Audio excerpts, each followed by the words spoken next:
Na-notice ko sa Minnesota yung unang lapag ko. Siyempre, Pinoy tayo. Parang saya tayo sa hirap, di ba? Ba't hindi lang ako yung 75 cents? Ayaw naman. Di nung time na nasa airport ako, bago natin kami, nagbabalik ako ng cart nun eh. Sabi ko, babalikan ko to. So, every weekend pupunta ako ng airport, nagbabalik ako ng cart. Kinukuha ko 75 cents, naka $200 nga ako. Nung time na yun, 2002, malaking pera yun. Grabe yung side hustle mo nandok May mga diskarte nga sa States na Pinoy lang yung makakaisip na magtataka ka rin, ba't di naisip ng ibang lahi? Tatay ko ginawa yun. Kinwento sa akin ng tatay ko yun, yung magbabalik ng cart. Kaya alam. Pag Pinoy ka, alam mo yun. Kasi parang sa dati, yung sa bus na ginagamit ko dun sa States, ang bayad dun is 75 cents. So, 3 quarters, di ba? Ngayon, namumroblema kami lagi sa pamasahin namin eh. Yung doon ako namumroblema dahil wala namang binibigay na allowance sila nanay sa amin, ganun. So, na-realize ko, di ba, nag-aaral pa ako sa high school noon, di ba? So, 3 tao lang ang hihingaan ko ng quarter. Makakauwi na ako. Ang dali lang bitawan ng quarter para sa mga estudyante. Ano lang ba ang 25 cents sa kanila? So, mula noon, di na ako ng problema. Parang yun, sa dami ng tao sa school. Wala, sabihin ko lang, baka may quarter ka dyan. Kailangan ko lang ng ganyan. Kung ano mong palos na gagawin ko. Kulang lang ako ng quarter eh. Oh, for sure, no problem. Gaganoon sila. O di, isipin mo 3 tao lang sa dami ng school. Makakapag-bus na ako ng... Kaya ko namang lakarin ng mahaba. Kaso mahaba kasi yung lakad ang haba. Pero di ba, 3 tao lang. Tapos na. Yun, isipin mo hindi maisip ng mga ibang lahi yun na gawin. Siguro nahiya sila mga... Nakabuo ka ng $200 din sa ganun, guy. Hindi ko alam. Yung bus siguro kumita sa akin ng ano. Parang dati po, yung apartment na tinitirahan namin doon, may yung... Ano yung coin laundry ba sa baba? Yung the coins na ganyan. Tapos yung quarter pala, kasize nung piso natin dati. Na-realize ko, ang dami namin baong piso nun eh. Basta ang dami namin piso nun sa bahay. Gumagana? Gagana yan. Gumana. Laundry lang naman yun eh. Gumana ng gumana. Ang tagal ko naglalaban ng yun lang. Piso lang ginagamit mo. Yung manager nung apartment namin, Pinay. Kumatok sa isang beses. Ako na yung Pinoy dun sa buong apartment eh. Ikaw pa naglalagay ng piso dun sa ano. Hindi na ako makapag-deny. Tawa na lang din ako. Sabi ko, ako yun eh. Kasi gumagana naman eh. Huwag ka lang maglalagay ng ano dun ah. Simula nun, hindi na booking. Pero ang dami ko nang nalabhan. Gamit na yung piso na yun. Kulit na eh. Ha? Di ba, basta yung mga diskarte doon na yung manager pa ng apartment namin na yun, nakakatawa pa yun siya. Si Ate Virgie yun eh. Kasi yung pangalan pa lang, no? Pinay na, no? Magbawalis yun siya ng buong apartment. Kada Lunes, meron siyang ritual na ganun, wawalisin yung buong apartment. Tapos papatugtugin niya ng malakas talaga yung 1 linggong pag-ibig. Lunes! Yung ganun, habang nagwawalis siya, ganun yung si Ate Virgie. So yun ang mga, ano pang mga... Doc, after ng bouncer. May mga odd jobs ka ba? Yun. Mga gano'n, nagpuputol ako ng puno, naglilinis ako ng grass. Parang ako Meksikano noon sa Minnesota. Di ba trabaho ng Meksikano yun? Inagawan ko pa talaga no?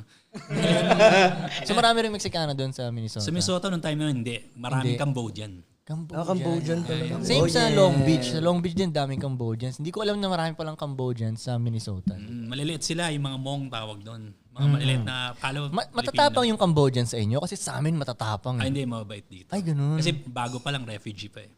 Ay, ganun. Bago lang silang santa doon eh. Sa amin mga gangster lahat. Sobrang tapang nila. Pumapalag sila sa mga Meksikanong gangster. Ganun sila. Ganun sila ang liliit nila. Pumapalag sila sa mga eme dun. Sa nanaksak yun, takot sa kanila yung mga tao. Kasi Mm. nanaksak yun eh. Pero sa part ka na, suburbs ka na Chicago, di ba? Hindi sa O-Block. Hindi sa O-Block. Hindi sa O-Block. Kasi Doc, akala ko, ako lang una nagtanong sa'yo noon kung malapit ka ba sa O-Block. Sabi mo natanong ka na rin pala dati noon na Hindi nangyari nga, di ba, kwento ko sa'yo, na ligaw ako dun sa sa O-Block area ng Chicago, di puro itim talaga. Tapos di paggas ako, wala na akong gas. Pagas ako dito, di puro itim, takot na takot ako. Pero hindi, dapat tibayan mo ng loob mo. Okay, kaya mo yan, pag tinagtulungan ka, basta isa, badadal mo sa impyerno, okay na yan. Inisip ko, gano'n eh. Di papagas ako, sa States, ikaw mag-gas up eh, di ba? Lumapit sa akin, team, laki. Sabi niya, hey man, you Filipino? Ako, yeah. Filipino. Why? Sabi niya, biglang tumalikod. Kinuusap yung mga kasama niya. Sabi ko, ano kinuusapan ng mga to? Yayariin na yata ako. Pagbalik, kasama lahat. Sabi niya, hey man, I told him you Filipino. You tell him what the reputation is for the Filipinos. Man, we scared of you. You guys You stab people, man. Takot sila sa Pinoy kasi nanaksak daw Sa tayo. Minnesota. Hindi, sa Chicago. Sa Chicago. Yun ang reputasyon ng Pinoy doon. Nananaksak. Nanaksak daw tayo kaya takot ang Ganun? itim doon. Mas gusto pa nilang mabaril kaysa masaksak. Kasi daw, doble daw sakit eh. Tusok, labas. Yun daw masakit doon. Takot sila sa Pinoy.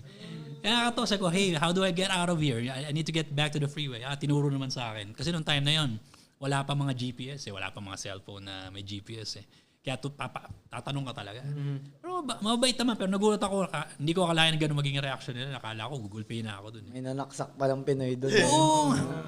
May nag-amok na Pinoy doon, natakot sa Nagpakilala ko yun, nagpakilala. Napik ko na isang Batanggenyo. napuno na. Tangin na. High speed pa, no? 29 yung dala. Ayun pala reputasyon ng Pinoy sa Chicago. No? Sa bandang LA naman, medyo hindi na... Parang ang reputasyon ng Pinoy doon. Ewan ko, sa tingin mo ba? Ako pa sa tingin ko parang cool eh. Cool na Asians. May swag na Asians. No? Professional. Maganda. Professional? Bakit? Mga nurses eh. Yun, ganun sa medical field lagi. Parang ganun kasi. Laging naka-Subaru, tapos naka-slick yung hair. Tapos lagi, Scrubs, di ba? nagtatrabaho sa Kaiser Permanente. Yung mga phlebotomist mo, kaibigan. Ayun, mga phlebotomist. Parang maraming ganun sa LA. Tsaka pag matatanda sa post office, mga matatandang Pinoy, no? Doon post office. Yung mga... Pero sa mga bata, yan, ano na yan sila. Kaiser Permanente na yan sila. Si Doc, ano rin to eh, parang katulad din to sa akin na, alam mo yun, nag-chase din ng American Dream. Sumubok din. Sumubok din. Then na-realize niya na dito talaga siya. Tama, Doc, di ba? Yeah. Dito, nasa Pilipinas ang saya, totoo lang. Ang saya. Nasa tagline na ng Philippines, Doc, di ba? Mm, It's more fun. Gaano katagal ka sa States bago mo na-realize yun, Doc? 15 years. Dang. Tagal, no? Bobo ko, no? tagal bago ma-realize. Medyo hindi ka smart doon. Kasi ako 2 days pa lang na-realize ko na ayoko sa States eh. Second day ko pa lang na-depress na ako. Ayoko dito. Kasi masyadong tahimik siya. So, yung Pero mga, 15 years. ano ka ba? Sabihin mo 8, 9 years? 7. Mga ganun. So, ibig mo sabihin mo, Doc, 15 years, masaya ka doon, ganun? Hindi ako masaya. Ay, hindi. First 2 years ko pa nga lang, dinadramahan ko na yung ex ko eh. Ginagaya ko nga si Aga Mulak nun eh. Na- Ano yung palabas ni Lea Salonga sa ni Aga Mulak nun? Yung, hindi lahat ng tao nagiging masaya sa Amerika. Ganon.